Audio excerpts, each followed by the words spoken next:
وعلیکم السلام ورحمۃ اللہ وبرکاتہ۔ جی محترم بھائی، آپ نے مرغ یا بکرا آیا اور ذبح کر سکتی ہے اس حوالے سے پوچھا تھا، تو میں نے جواب دیا۔ تو اب آپ کا یہ سوال ہے کہ سلف صالحین سے اس کی کوئی دلیل مل سکتی ہے؟ جی محترم بھائی، آپ ایسے کریں نا، رسول اللہ صلی اللہ علیہ وسلم سے ہی دلیل لے لینا۔ میں نے تو کل بھی کہا تھا کہ یہ ثابت ہے، بالکل جائز ہے۔ تو بہرحال چلیں، آپ ایسے کریں، صحیح بخاری جو ہے نا 5505 نمبر حدیث اور 5504 نمبر حدیث، یہ دونوں حدیثیں پڑھ کے دیکھ لیں۔ جی 5005 نمبر حدیث صحیح بخاری کی جو ہے، اس میں کعب بن مالک رضی اللہ تعالی عنہ کی ایک لونڈی تھی، وہ جو پہاڑ کے اوپر بکریاں چرایا کرتی تھی ایک پہاڑی پر۔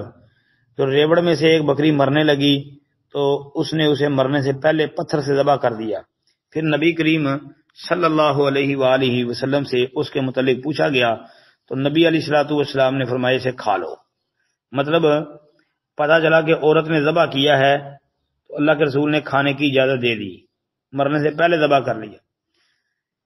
ایسا ہی 5504 نمبر حدیث کے اندر بھی موجود ہے، اس کے اندر بھی یہ صراحت ہے کہ ایک عورت نے بکری پتھر سے ذبح کر لی، نبی کریم صلی اللہ علیہ وسلم نے اس کے بارے میں پوچھا تو آپ نے اس کے کھانے کا حکم دیا۔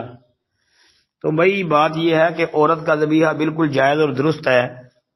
باقی یہ ہے کہ دیکھیں، وہ ایسا ایک ہنگامی معاملہ تھا کہ جس طرح بکریاں چرا رہی تھی اور بکری جو ہے وہ مرنے کے قریب ہوئی، تو اب وہاں اس کو پتھر ملا تو پتھر سے ہی ذبح کر دیا۔ ہاں لیکن اتنا یاد رکھے کہ پتھر بھی اس طرح تیز ہونا چاہیے جس طرح کہ چھری تیز ہوتی ہے، تاکہ ذبح کرتے وقت جانور کو تکلیف نہ ہو۔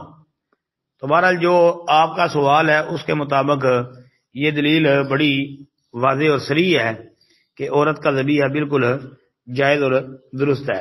عورت بکرا ذبح کر لے، عورت مرغی ذبح کر لے، جی تو اس کا کھانا جائز اور درست ہوگا۔ یہ دلیل صحیح بخاری سے دے دی ہے۔ باقی مزید آپ جو ہے وہ اور کتابوں کے اندر بھی اس کو دیکھ سکتے ہیں۔ السلام علیکم ورحمۃ اللہ۔